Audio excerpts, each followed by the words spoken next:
რა გადაწყვეტილება იქნება მიღებული საქართველოს ვიზა ლიბერალიზაციასთან დაკავშირებით, ეს საკითხი ბრიუსელიდან 8 პუნქტიანი მოთხოვნის გამოგზავნის შემდეგ განსაკუთრებით აქტიურია თბილისში. მმართველი გუნდი შანტაჟსა და ქართველი ხალხის დაშინებაზე საუბრობს. ოპოზიცია კი ამბობს, რომ თუ ქვეყანას უვიზო მიმოსვლას შეუჩერებენ, ეს იქნება ქართული ოცნების პასუხისმგებლობა და ამას საზოგადოება არ შეეგუება. შეგახსენებთ, რომ ბრიუსელიდან გავრცელებული განცხადების მიხედვით 8 რეკომენდაციის შესასრულებლად ჩვენს ქვეყანას ხელისუფლებას კონკრეტულად 31 აგვისტომდე აქვს დრო. მოთხოვნებს შორის არის კონკრეტული კანონების გაუქმება, დაკავებულთა გათავისუფლება და ხელისუფლებასა და საზოგადოებას შორის ღია დიალოგი.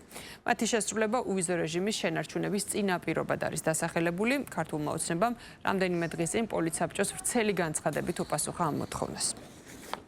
ევროპარლამენტის მხრიდან რიტორიკა გამწვავდა და შეფასებები გამწვავდა მას შემდეგ, რაც ოცნებამ გამოიყენა საკუთარი მეგობარი ქვეყნები იმისთვის, რომ არ დაეთმო თავისი პერსონალური კომფორტი, იმისთვის, რომ არ დაწესებულიყო პერსონალური სანქციები და მაკა ბოჭორიშვილს და მის ნაირ მაღალჩინოსნებს არ ჰქონოდათ დისკომფორტი ევროპაში მიმოსვლასთან დაკავშირებით.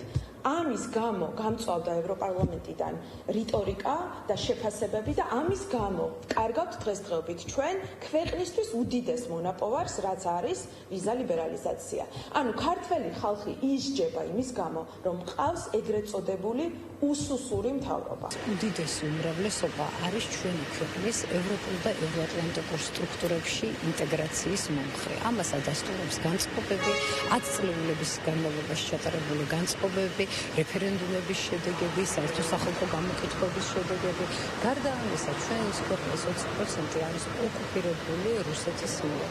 ამიტომაც რაც გინდა ნარატივები ავრცელონ კონკრეტულმა პიროვნებებმა, ქართულმა ხალხმა ძალიან კარგად იცის, ვისი ჯარები დგას საქართველოში. როგორი სახელი ქვია რა რბილი ძალიან რეკომენდაციები და რეალურად ეს რეკომენდაციები კი არ არის პირიქით მოთხოვნებია, როგორც კარგად შეუდათ მაგალითად ბოლშევიკებს მოსკოვში რაღაცას მოიფიქრებდნენ და მე ეს მოთხოვნები ჩამოდიოდა თბილისში და კარგი ბიჭები და კარგი გოგონები იყვნენ თბილისში ან ნებისმიერ ჩვენს ქალაქში თუ ამ მოთხოვნას არ შეასრულებენ. ჩვენ არ ვწევთ ხვის დაკრულზე და მოთხოვნებს უბრალოდ არგუმენტებს უპირისპირებთ და ელემენტარულად ვითხოვთ, რომ რაშია პრობლემა ახსენით, კეთილი ინებეთ და დაანებეთ თავი ბოლშევიზმს, ჩვენ ბოლშევიზმს დავანებეთ თავი 90-იანი წლებიდან. თქვით უარი, ჩვენ გვინდა დამოუკიდებლობა და გვინდა დამოუკიდებლობა და სუვერენიტეტი.